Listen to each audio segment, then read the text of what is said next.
Cartas de Cristo, Carta 3, páginas 123 e 124. Percebendo que eu estava com um humor estranho, pararam de comer, escutaram, pegaram o pão e comeram em silêncio.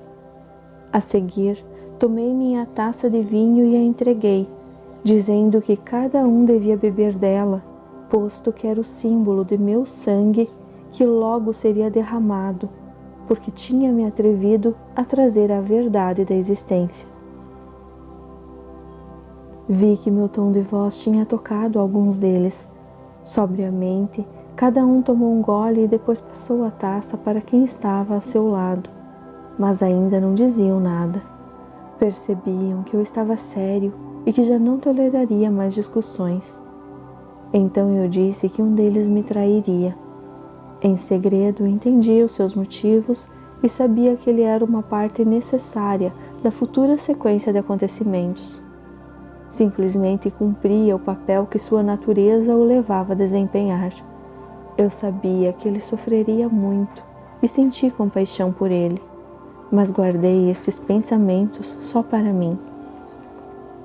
Ao mencionar que um deles me trairia, disse a Judas que saísse para fazer rapidamente o que tinha que fazer.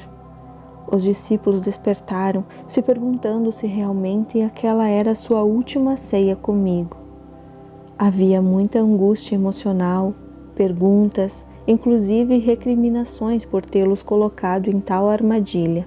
Outra vez, perguntaram-se o que fariam de suas vidas depois que eu me fosse. Perguntavam-se qual seria seu lugar na comunidade se eu fosse crucificado. As pessoas zombariam deles, queixavam-se. Ninguém voltaria a confiar no que dissessem.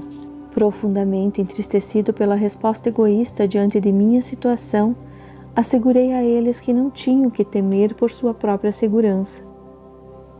Deveriam abandonar-me, e não haveria ligação entre eles e a minha crucificação.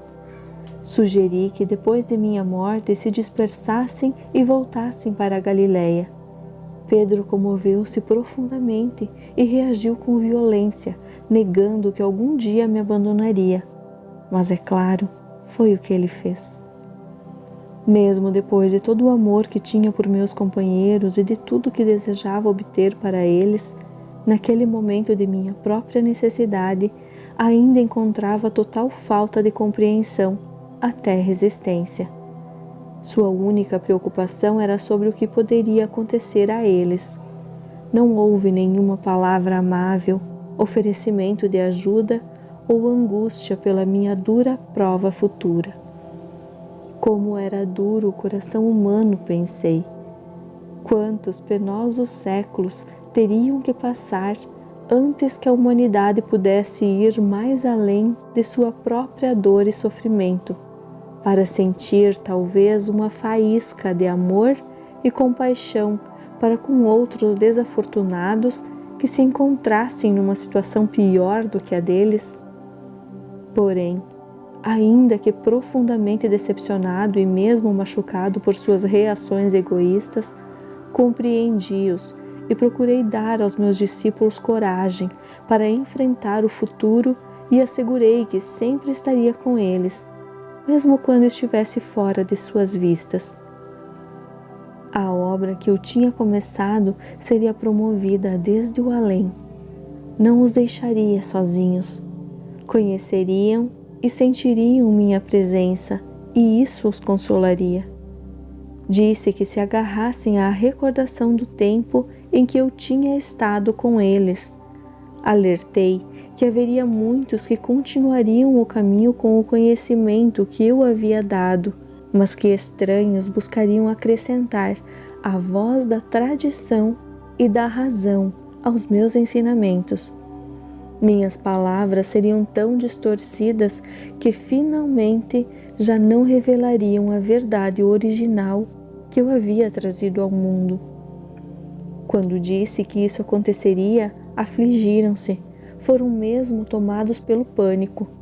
Fiquei aliviado ao ver que meus ensinamentos não tinham sido em vão, apesar de tudo, que não tinham entrado em ouvidos totalmente surdos. Pediram-me que contasse mais, mas levantei as mãos e disse que isso era tudo o que eu podia dizer. Nesse ponto, senti que havia dito tudo o que eu tinha querido dizer enquanto estava na terra, e que meu discurso aos homens havia sido cumprido. Tudo o que mais profundamente desejava era retirar-me ao silêncio e encontrar paz e conforto em meu contato com o Pai. Então por hoje é isso, um bom estudo a todos e até mais. Gratidão.